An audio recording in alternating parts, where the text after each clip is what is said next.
Aujourd'hui, en mathématiques, on va travailler sur les solides. Alors les solides, les enfants, vous vous souvenez peut-être, ce sont des formes géométriques mais en volume. Ce n'est pas tout plat comme sur un dessin. Par exemple, sur un dessin, je fais un rond, mais quand c'est en volume, quand c'est gros dans la main, on appelle ça une sphère. Donc vous allez retravailler sur les différents solides.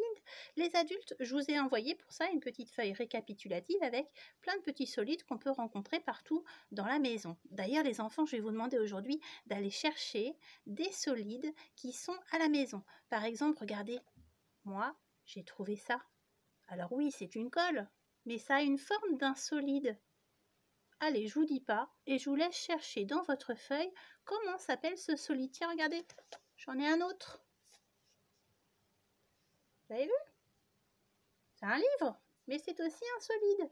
Allez, vous trouvez la solution et vous cherchez après plein d'autres objets que vous avez autour de vous, dans la chambre ou dans différentes salles de la maison, qui sont aussi des solides. Vous les nommez et papa et maman vous posent des petites questions après. Comment s'appelle ce solide? On peut leur demander. Et puis après, vous leur dites, allez, montre-moi, où se trouve la pyramide? Sur la petite feuille, par exemple, ou dans ce qu'il a ramené.